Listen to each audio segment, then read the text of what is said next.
여러분, 우리나라의 정치, 문화, 경제, 사회적인 중심지가 어딜까요? 서울을 비롯한 이 경기권, 수도권이라는 데에 아마 대부분 동의하실 겁니다. 나라의 수도, 중심지로서의 서울의 역할은 근대에만 시작된 건 아닙니다. 조선시대 한양의 역사부터 이제 짚어봐야 되겠죠. 이스라엘은 어떨까요? 이스라엘의 중심지는 우리가 익히 알고 있는 이름 예루살렘입니다. 예루살렘이 이스라엘의 중심지가 된 시작점 역시 역사를 계속 거슬러 올라가야 알아볼 수가 있습니다. 근데 조선시대 정도 한 5, 600년 올라가는 게 아니라 좀 많이 되돌아가야 합니다. 지금으로부터 약 3000년 전, 한양보다 훨씬 5배는 더 올라가죠. 3000년 전인 기원전 10세기 다윗이 이스라엘 전체의 왕이 된 후에 그때 성경에 이런 기록을 남기고 있습니다. 사무엘하 5장 6절을 보면요, 왕과 그의 부하들이 어디로 갔다? 예루살렘으로 가서 그 땅 주민 여부스 사람을 치려고 했다라고 기록하고 있어요. 그러니까 예루살렘이, 왕은 여기서 다윗입니다. 예루살렘은 다윗이 살던 곳이 아니었어요. 다른 누군가가 살고 있는 곳이었습니다. 성경에 보면 여부스라는 민족이 예루살렘에 원래 살고 있던 사람들인데, 근데 이스라엘의 왕이 된 다윗이 여부스 사람들을 쳐서 공격해서 내쫓고 예루살렘을 차지했습니다. 이후에 성경이 이렇게 기록을 이어가요. 다윗이 그 산성에 살면서 다윗 성이라 이름하고 다윗이 밀로에서부터 안으로 성을 둘러싸았다고 했습니다. 그러니까 다윗이 예루살렘을 점령하고는 이름을 뭐라고 했다? 다윗 성, 내 성이야 라고 한 겁니다. 이때부터 예루살렘이 이스라엘의 심장, 이스라엘의 중심부가 되었고 그 역할을 지금까지도 하고 있습니다. 무려 3000년 가까이 말이죠. 물론 중간에 이제 다른 나라의 지배도 받고 했지만 어쨌든 마음의 고향이 예루살렘이었던 것에는 변함이 없었습니다. 근데 여러분 한번 생각해 볼게요. 우리나라 역사를 보면 고조선부터 해가지고 발해도 껴볼까요? 삼국시대, 고려 보면은 그때마다 나라의 수도가 어땠어요? 바뀝니다.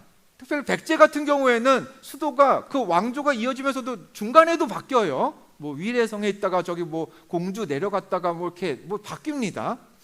이게 나라의 수도라는 게 고대에는 왕이 여기 살다가 나 이런저런 이유로 우리 저쪽으로 옮기자 해서 왕이 새로 거처를 옮기고 거기에 궁을 지으면은 수도는 얼마든지 바뀔 수 있는 겁니다. 근데 예루살렘은 통치자가 바뀌어도 심지어 왕조가 나뉘어도 오랜 시간 변함없이 이스라엘의 중심이었습니다. 그럼 거기에는 단순히 예루살렘이 왕이 사는 곳이었기 때문에 그랬다가 아니라 다른 이유가 더 있다는 거죠. 어떤 거냐? 하나님을 예배하는 성전이 예루살렘에 있었다라는 게 굉장히 중요하게 영향을 끼쳤습니다. 그래서 우리가 11월에 다룰 말씀들의 주요 소재가 이 성전, 템플입니다. 다윗 시대에 계획되기 시작해서요, 솔로몬 시대에 완성된 프로젝트죠. 이 성전 건축을 둘러싼 이야기들을 앞으로 3주에 걸쳐서 여러분과 나눠보려고 해요. 이 역사적으로 보면요, 예루살렘에는 성전 공사가 크게 3번이 있었습니다. 첫 번째 성전, 최초의 성전은 솔로몬이 지었습니다. 그래서 우리가 솔로몬 성전이라고도 해요. 솔로몬이 지은 이 첫 성전은 한 400년 정도 유지되다가 바벨론이 유다 왕국을 멸망시킬 때 그때 전쟁 중에 같이 없어져 버립니다. 무너집니다. 이후 이스라엘이 바벨론으로 끌려가서 포로 생활을 하게 됩니다. 우리 밴드 성경 공부 듣고 계신 분들은 9번째, 10번째 시대를 생각하시면 될 거예요. 바벨론의 포로 생활을 하다가 청산하고 다시 예루살렘으로 돌아왔을 때 그때 2번째 성전을 지었습니다. 스룹바벨이라는 인물이 공사를 주도했어요. 그래서 스룹바벨 성전이라고 부릅니다. 3번째 성전은요, 또 시간이 한참 흘렀습니다. 기원전 20년경에 우리 예수님의 탄생 이야기, 성탄절 하면은 어떤 되게 악역을 담당하는 사람 있죠? 헤롯 대왕. 그 헤롯이 이스라엘 백성들의 환심을 사기 위해서 스룹바벨의 성전을 막 이렇게 낡아지고 못 쓰게 된 성전을 대대적으로 개보수를 합니다.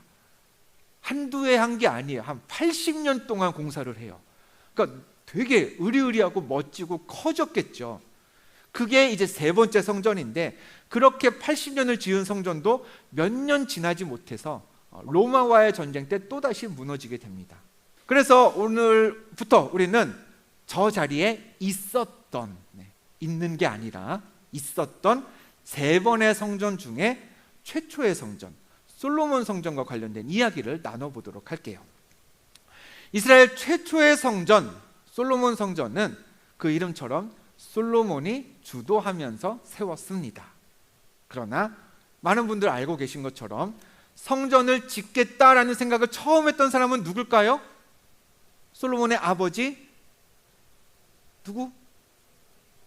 사무엘하 우리 읽었잖아요. 다윗입니다.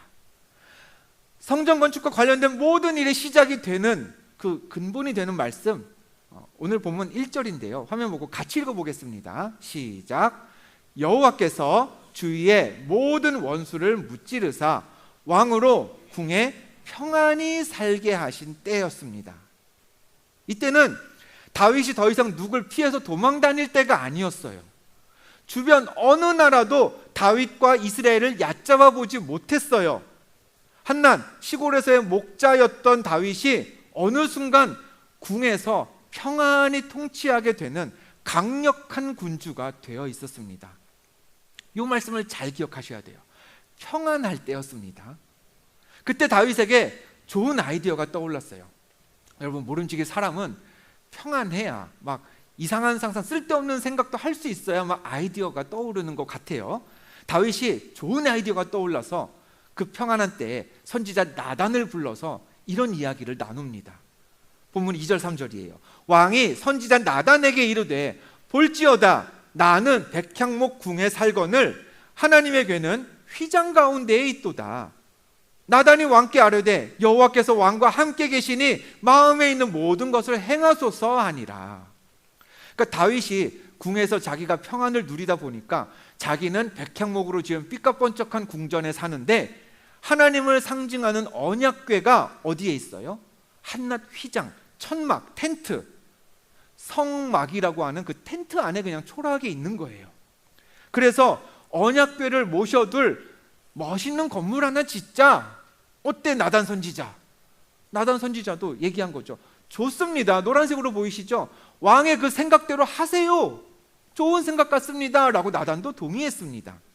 그런데 바로 이어지는 구절을 볼까요? 4절에 보면 그 밤에 여호와의 말씀이 나단에게 임하여 이르셨다고 했어요. 다음 날이 아니에요. 다윗하고 나단이 이야기를 나눈 바로 그날 밤입니다. 하나님도 참 어지간하면 잠 좀 재우고, 아무리 선지자도요 요즘 잠 푹 자고 아침에 하나님 말씀 받으면 안 되나요? 그걸 못 기다리시고 하나님이 그날 밤에 나타나셔서 나단한테 바로 말씀하십니다. 그만큼 급하셨다는 뜻이겠죠.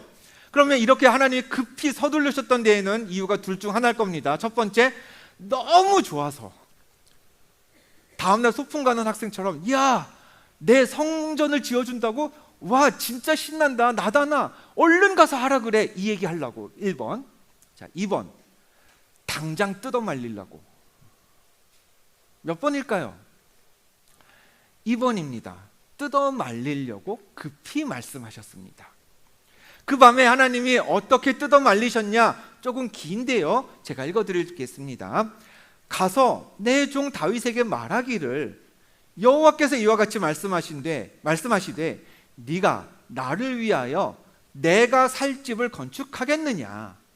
내가 오늘까지 집에 살지 않고 장막과 성막 안에서 다녔나니 이스라엘 어느 지파들 가운데 하나에게 내가 말하기를 너희가 어찌하여 나를 위하여 백향목 집을 건축하지 아니하였느냐고 말한 적이 있느냐? 길지만 한마디로 요약하면 이거예요. 네가 나를 위하여 내 집을 건축한다고? 조금 더 구어체로 표현해 볼까요? 어이 다윗, 네가 날 위해 건축해? 내 집을 지어줘? 그러니까 감정을 하나님 밤에 막 나타나셔야 됐던 그 감정을 격하게 담으면 다시 표현하면 이렇게 될 겁니다. 야, 네가 내 집을 지어? 감히 네가? 그래서 오늘 말씀의 제목이 뭐예요? 이게 내가 뭐 이러면 안 돼요. 물음표가 꼭 있어야 됩니다. 따라해 볼까요? 네가? 이거예요. 하나님이 다윗이 성전 지어드릴게요 했을 때 보이신 반응이 밤중에 얼른 나타나서 나단한테 야, 얼른 가서 이렇게 얘기해. 네가 그걸 짓겠다고? 왜 그러셨을까요? 생각해보세요. 성전 짓는 게 죄예요? 전혀 아니에요. 뭐 당시 사회에 논란을 일으킬 일인가요? 막 우상이 막 여기저기 있어가지고 백성들이 막 들고 일어날까요?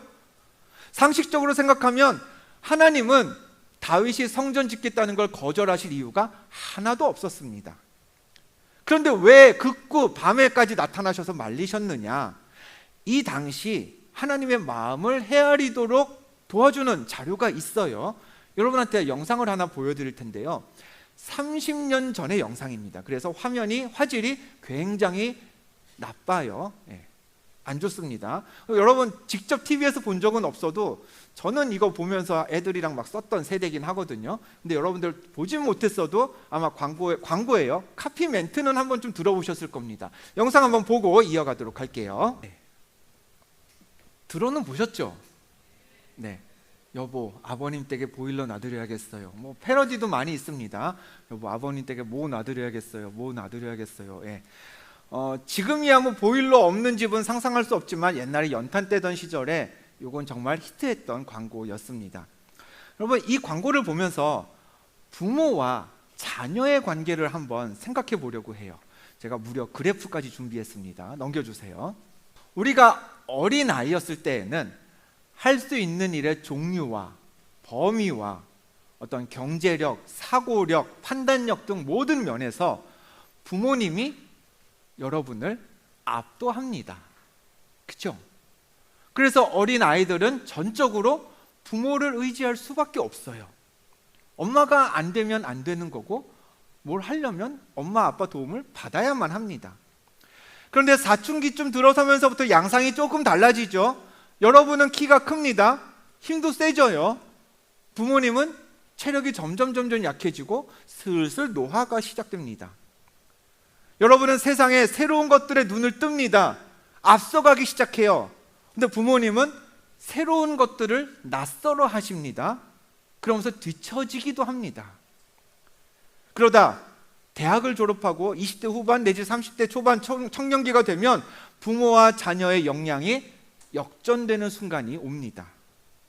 물리적인 체력, 힘, 여러분이 월등해져요.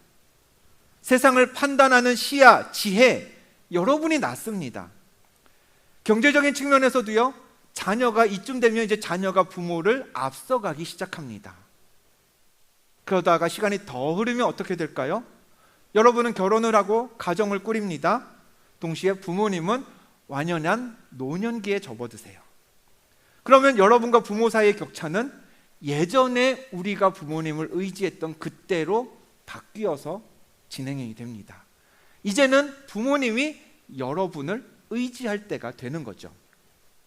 그럼 이런 라이프 사이클에서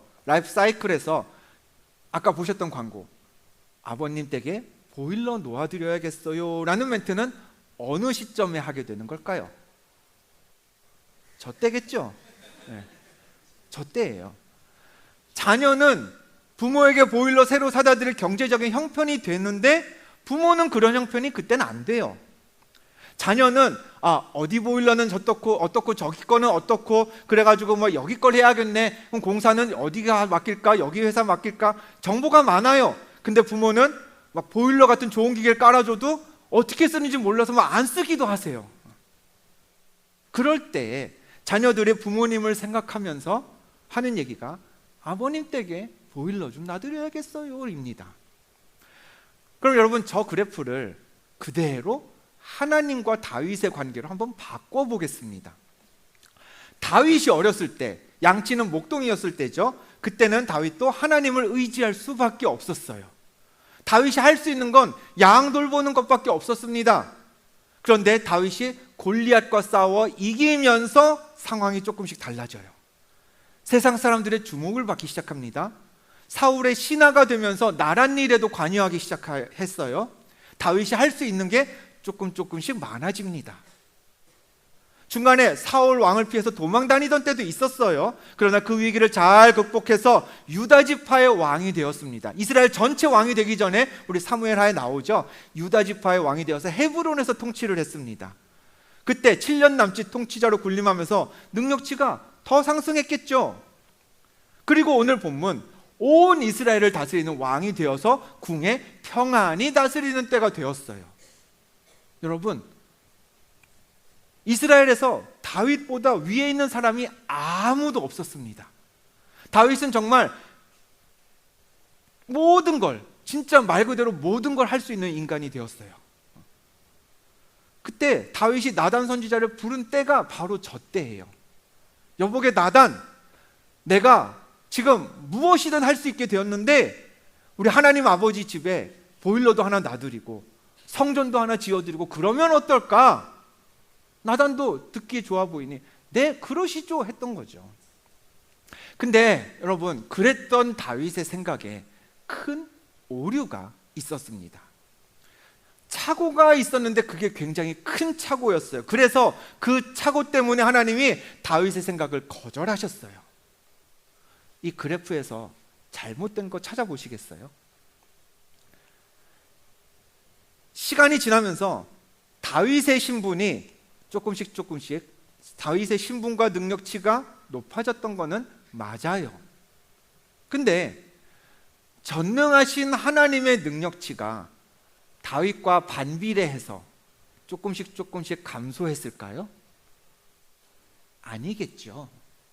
하나님은 여전히 하나님이셨습니다. 하나님의 전능하심은 다윗이 목동이었을 때나 아니면 왕이 되었을 때나 변함이 없었어요. 그래서 그래프를 제대로 그리면 여러분 이렇게 되었어야 합니다. 목동이었던 다윗이 왕이 되면서 능력치가 올라간 건 맞아요. 여러분, 이 노란 선이 제가 여러분 눈에 보이는지 모르겠지만 어쨌든 상승폭을 조금 만들긴 했어요. 근데 일직선처럼 보일 수도 있어요. 왜냐하면 되게 조금 만들었거든요. 다윗의 능력치는 진짜 딱 저만큼이에요. 하나님 보시기에 눈곱만큼 오른 거예요. 하나님은요, 다윗이 목동이었을 때나 왕이 되었을 때나 여전히 다윗과는 견줄 수도 없는 전능하신 분이셨습니다. 다윗은 아직도 하나님의 은혜로 살 수밖에 없는 피조물이었어요. 오늘 본문도 볼까요? 그 부분에 있어서 명확하게 선을 긋습니다. 1절 말씀에 우리가 아까는 대충 읽었지만 한번 다시 보세요. 처음부터 이렇게 시작이 됩니다. 여호와께서 주위의 모든 원수를 무찌르셨대요. 누가? 다윗이 무찌른 게 아니래요. 하나님이 무찌르셨대요. 여호와께서 왕으로 궁에 평안히 살게 하셨대요. 다윗이 능력치가 커져가지고 평안해진 게 아니에요. 여호와 하나님이 평안케 하셨대요. 즉 다윗은 할 수 있는 게 많아지다 보니까 내가 평안해졌어, 내가 내 평안 만들었어 생각하지만 아니었던 거죠. 여전히 그 평안은 하늘에서 하나님이 주신 평안이었습니다. 그런데 지금 다윗이 착각하고 있는 거죠. 야, 내가 할 수 있는 게 많아졌으니 우리 하나님 성전이나 지어드릴까? 내가 새 성전 지어드리지 않으면 하나님은 계속 저 초라한 보기 안 좋은 천막에 계실 거야. 백향목으로 멋지게 건물 놔드리자. 본문에 이어지는 구절에서 하나님은 다윗의 그 착각을 깨버리십니다. 사무엘하 7장 8절 9절 우리 같이 읽어보겠습니다. 시작. 그러므로 이제 내 종 다윗에게 이와 같이 말하라. 만군의 여호와께서 이와 같이 말씀하시기를 내가 너를 목장 곧 양을 따르는 데에서 데려다가 내 백성 이스라엘의 주권자로 삼고 내가 가는 모든 곳에서 내가 너와 함께 있어 네 모든 원수를 내 앞에서 멸하였은즉. 그러니까 하나님이 이 말씀하시는 거예요. 야 다윗, 나 만군의 여호와야. 모든 군대가 다 내 소관이라는 거죠. 하나님 소관이라는 겁니다. 만군, 모든 군대의 여호와라는 겁니다. 모든 전쟁이 다 나한테 달렸어. 너 예전에 평범한 목자였지? 그런 너를 내가 데려다가 왕으로 세웠잖아. 내가 네 모든 원수들도 멸해줬잖아. 근데 네가 날 위해서 성전을 지어주겠다고? 네가 성전이 필요하면 내가 지으라고 할 거야. 난 여전히 전능하거든. 내 성전은 네가 짓고 말고 이야기할 게 아니야 라고 하나님이 알려주고 계신 겁니다. 시간이 지났습니다. 다윗의 아들 솔로몬이 아버지를 대신해서 하나님의 성전을 지었어요. 그리고 언약궤를 그 성전으로 옮겼습니다. 그때 솔로몬이 온 백성을 향해서 이런 말을 했어요. 여호와께서 내 아버지 다윗에게 이르시되 내가 내 이름을 위하여 성전을 건축할 마음이 있으니 이 마음이 내게 있는 것이 어떻다? 좋다라고 했어요. 여러분 잘 구분하셔야 됩니다. 하나님이 다윗이 성전을 짓겠다고 했던 그 생각, 그 마음을 품은 걸 나쁘다고 하지 않으셨어요. 그 생각 자체는 좋은 생각이라고 하셨어요. 그럼 문제는 뭐예요? 성전을 짓겠다고 생각한 그 생각이 싹튼 원인이 문제인 거예요. 만군의 여호와, 전능하신 하나님을 경외하는 마음으로 지으렸던 게 아니라는 거죠. 내가 하나님께 받은 은혜가 커서 내가 지금처럼 평안히 있을 수 없는 사람인데, 한낱 목자였는데 그런 나를 하나님이 이 자리까지 앉히셔서 정말 내가 평안히 통치만 하게 되게 하면 되게 만들어 주셨네. 하나님 감사합니다. 그래서 성전을 짓겠다는 게 아니라 지금 성전을 지으려는 다윗이 하나님보다 더 높아져 있었어요. 아까 잘못된 그래프처럼 말이죠. 나는 할 일이 많아졌네, 할 수 있는 게 많아졌네, 능력이 높아졌어. 근데 하나님은 텐트에 계시네. 내가 좀 높여드려야겠네, 이 생각이었던 겁니다. 아버님 댁에 우리 부모님은 혼자 그 보일러를 알아보고 비용을 내서 보일러 까실 형편이 안 되시니 여보, 우리가 아버님 댁에 보일러 좀 놔드립시다, 이 생각이었던 거예요. 다윗이 하나님보다 높아져 있었고 하나님은 그런 다윗을 거절하셨습니다. 앞서도 말씀드렸지만 우리는 앞으로 2주에 걸쳐서 내년 한 해 교회를 섬겨줄 회장단을 뽑아야 합니다. 각 팀에서도 임원을 뽑아달라고 말씀을 드렸어요. 광고는 그거 2가지만 했지만 사실 다음 달에 12월 첫 주에 있을 당회 이전에 이제 필라장도 구성을 마치려고 하고요. 집사 직분을 받으실 분들도 결단을 해주셔야 합니다. 그렇게 주중에 당회 준비를 시작을 했습니다. 제일 기초적인 게 이제 회원 명단을 정리하는 거예요. 작년 12월이었죠. 이제 당회 자료에 첨부되었던 미라클 기둥교회 당회원, 그러니까 우리들의 숫자는 109명이었습니다. 이제 여기에 이제 올해 초가 되면서 이제 새내기 공육도래들이 올라왔죠. 그리고 2025년 동안 한 해 동안 이제 새로 등록해 주신 분들이 있으면서 이제 그 수가 합쳐졌습니다. 그래서 올해 당회원 수를 계산을 해보니 작년보다 꽤 많이 늘었습니다. 144명이 될 예정입니다. 제가 또 이후에 또 몇 가지 더 정리를 하면은 변동이 또 될 수는 있겠지만 현재로서는 그래요. 여러분, 많은 청년들도 이 예배실이 채워가는 건 분명 좋은 일입니다. 우리 교회 3번째 비전이죠. 그로우, 한 몸인 교회. 건강한 유기체는요, 생각도 성장해야 되고요, 몸집도 커져야 해요. 근데 몸집이 커지면 그 커진 몸집을 유지하기 위해 교회를 섬겨주실 분들도 올해 이상 필요한 법입니다. 필라의 리더로 올해 12분이 수고해 주셨습니다. 다들 정말 멋있게 잘 이끌어 주셔서 정말 감사해요. 근데 여러분, 지금도 특히 우리 MG1 적정 인원을 초과해서 모이는 필라들이 많습니다. 그 얘기는 공동체를 이끌어 주실 분들이 더 있어야 한다는 겁니다. 최소한 올해보다는 더 있어야 한다는 거죠. 직분 감당하면서 신앙생활에 본이 되어주실 집사님들도 올해보다 더 세워져야 하고요. 회장단도 올해와 일단은 똑같은 수를 뽑습니다. 그렇지만 사역 중에 덜어낼 것은 좀 덜어내고 다른 팀과 나눌 것은 나누면서 역할에는 좀 변화를 주려고 합니다. 때문에 이 11월은요, 미라클 기독교에 속한 여러분 모두가 1년 동안 그냥 좀 편안하게 아무 생각 없이 신앙생활 했어도 괜찮습니다. 근데 이번 달은요, 우리가 다 마음속에 조금 더 거룩한 포부를 품어야 하는 때입니다. 예배에 참여하고 예배에 최선을 다하는 신앙생활을 넘어서서 다윗이 하나님께 성전을 지어드려야겠다 생각했던 것처럼 어떤 모양 어떤 자리든지 내년에는 여러분의 삶에서 하나님의 영역을 확장해야겠다는 결단을 해주시면 좋겠어요. 단 그런 여러분의 포부, 여러분의 결단이 다윗처럼 하나님이 밤중에 나타나셔서 아니야, 너 그러지 않아도 돼, 그건 아니야 라고 말씀하시지 않고 거절하지 않고 정말 하나님이 기뻐하실 그런 포부와 결단이 되려면요, 여러분 이걸 잘 기억하셔야 합니다. 생각해 보세요. 여러분이 어떤 봉사, 섬김을 권면받을 때 망설이게 되는 이유가 뭘까요? 대체로 비슷해요. 첫 번째는 이걸 겁니다. 내가 그걸 잘 할 수 있을까라는 거죠. 자신감 내지는 내 능력에 대한 의구심입니다. 근데 여러분, 하나님의 일은요, 능력으로 하는 게 아니라는 걸 오늘 말씀이 알려주고 있어요.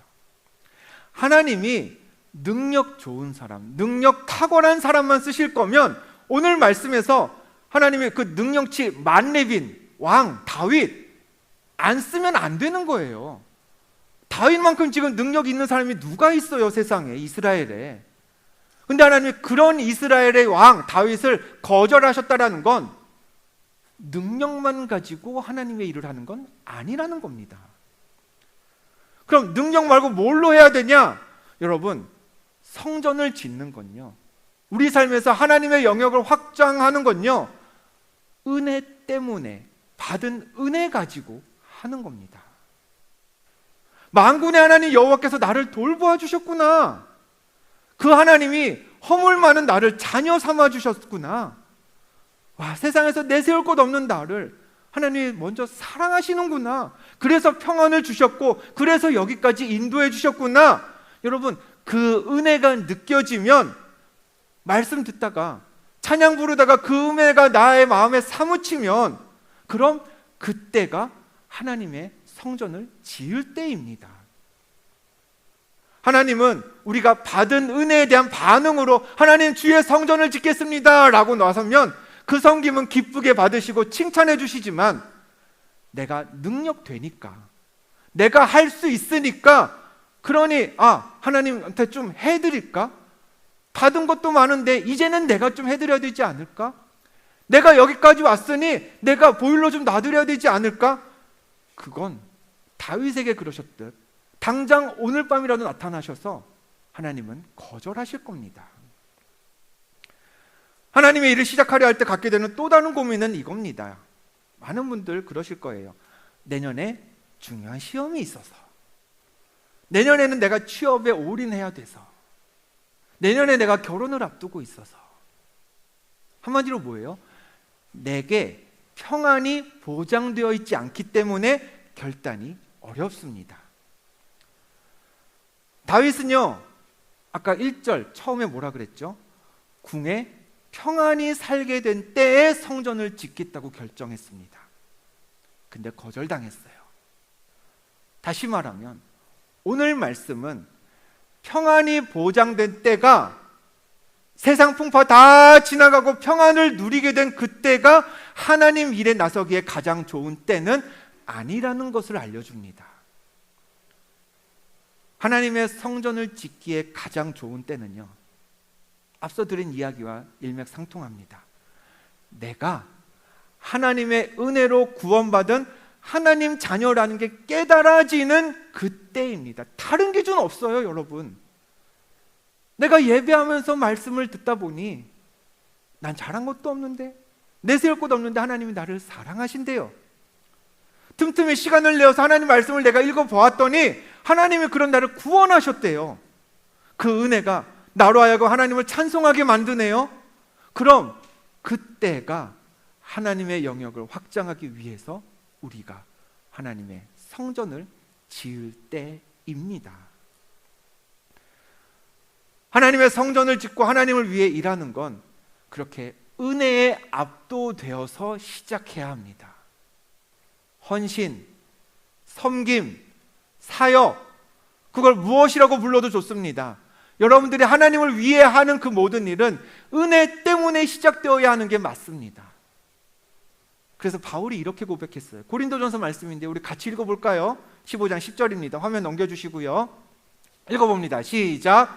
그러나 내가 나된 것은 하나님의 은혜로 된 것이니 내가 모든 사도보다 더 많이 수고하였으나 내가 한 것이 아니요 오직 나와 함께 하신 하나님의 은혜로라. 아멘. 바울이요, 남들보다 평안한 삶을 살았기 때문에 수고했나요? 복음 전하기 위해서? 바울이요, 다른 사도들보다 형편이 넉넉하고 나아가지고 더 많이 수고했나요? 아니죠. 무엇 때문에 그렇게 했어요? 하나님의 은혜가 컸기 때문에. 그 은혜에 압도되어서 바울은 늘 하나님의 성전을 지으면서 살았던 사람이 되었습니다. 세상 많은 종교는요, 절대자 신 앞에 복종하라라고 가르칩니다. 절하라고 하죠. 금식하라고 해요. 선행을 쌓으라고 합니다. 그래야 신이 주는 은총을 받는다고 가르쳐요. 근데 여러분, 우리가 믿는 예수 그리스도, 기독교 신앙은요, 방향이 그것과 반대입니다. 절대자 앞에 순종해라, 복종해라, 다 드려라, 그러면 받을 것이다, 이게 아니라 하나님이 우리에게 먼저 은혜를 베푸셨어요. 우린 은혜를 받았어요. 하나님이 예수 그리스도를 세상에 보내셨고 믿는 우리를 자녀 삼아 주셨습니다. 때문에 우리의 앞으로의 신앙생활은 내가 이미 받은 은혜에 반응하는 삶이면 되는 겁니다. 은혜 받았으니 여러분 예배하고 싶으신가요? 예배해야죠. 은혜 받았으니 금식하면서 나를 비우고 하나님 뜻을 채우고 싶으신가요? 우리는 그래서 금식하는 겁니다. 금식해서 뭐 받으려고 하는 게 아니라 이미 받은 게 많아서 나를 비우고 하나님의 은혜를 더 채우기 위해서 금식하는 겁니다. 은혜 받았으니 세상에 나가서 내가 이제는 이웃을 돕겠다, 선을 행하겠다 생각되시나요? 네, 그러면 그렇게 선행을 이어가세요. 은행에 반응하며 사는 그런 은혜에 반응하는 사람이 기독교인이고요. 은혜에 반응하는 그런 여러분의 행동이 하나님의 성전을 짓는 겁니다. 가만히만 있지 마세요. 받은 은혜 계속 쌓아두는 은혜 저수지 되지 마시고요. 은혜를 흘려보내는 복의 통로가 되세요. 섬기고 봉사해야 할 것 같으면 봉사하시고, 더 읽고 배우면서 공부해야 할 것 같으면 말씀 공부하는 일에 참여하시고, 나가서 전해야 할 것 같으면 같이 나가서 전하자고요.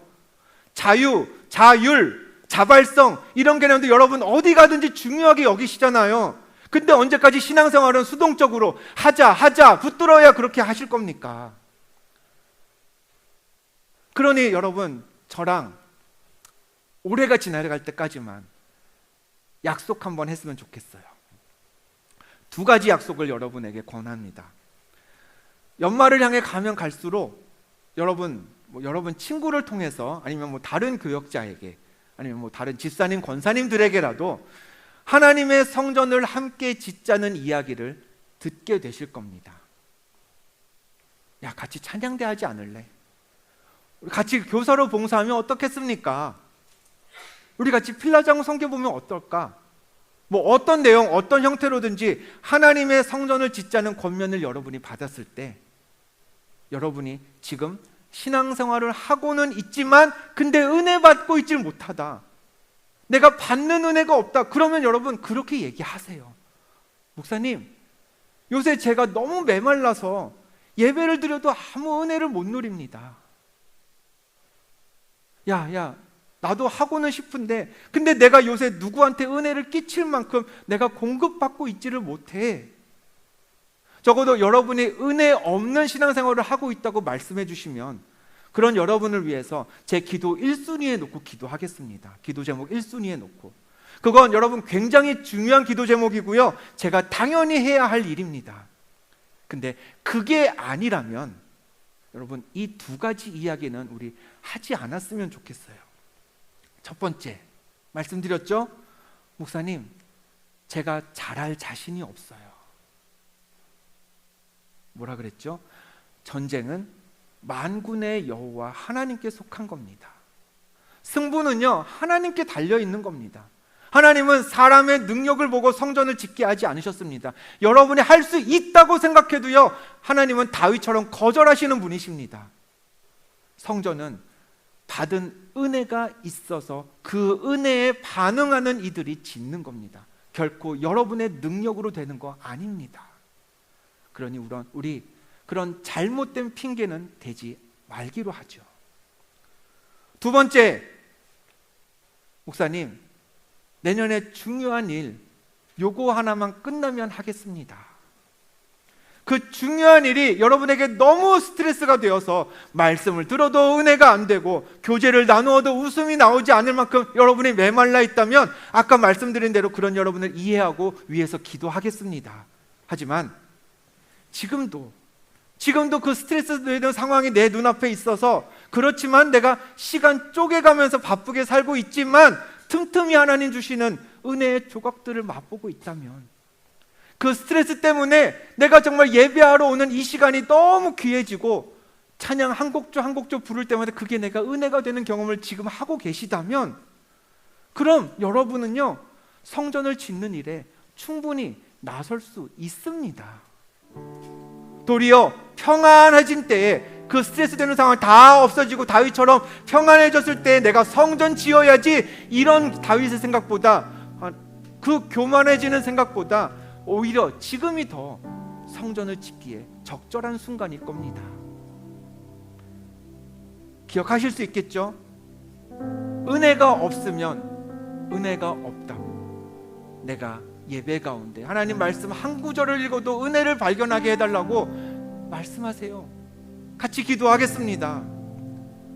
그러나 그게 아니라 삶은 바쁘고 스트레스 투성이어도 순간순간 하나님이 공급하시는 그 신라 같은 은혜를 맛보고 계시다면, 능력이 없어서 못하겠다, 중요한 일 하나만 지나가면 하겠다, 요거 두 가지는 결코 바람직한 거절의 멘트가 아니라는 걸 여러분한테 알려드립니다. 잘 기억하시고 은혜에 반응하면서 하나님의 성전을 짓는 하늘 백성이 다 되실 수 있기를 축복합니다. 그냥 받은 은혜 쌓아놓아 두고 있지 말자고요. 어떻게든 내 삶의 영역에서 하나님의 영역을 확장하고 하나님의 성전을 짓는 일에 나서서, 나중에 내 생각으로 내 능력이면 할 수 있겠지, 내 지금의 평안이면 나 할 수 있을 거야, 하나님의 성전 지어드릴게요. 난 지금 너한테 은혜 준 일이 없는데 네가 지금 그렇게 거절당하는 여러분이 아니라, 너 정말 내 자녀 맞구나, 내가 너를 위해서 내 아들 예수 그리스도를 보내길 잘했구나, 내가 너에게 은혜 베풀기를 정말 잘했구나, 그렇게 칭찬받는 여러분 모두가 되시기를 주님의 이름으로 축원드립니다. 그 하나님의 은혜를 우리 같이 찬양하길 원합니다. 하나님이 은혜로 여러분을 지금 이 순간에도 채우시고 계십니다. 그 은혜에 반응하기를 결단하는 이 시간 되기를 소망합니다. 우리 같이 찬양하겠습니다.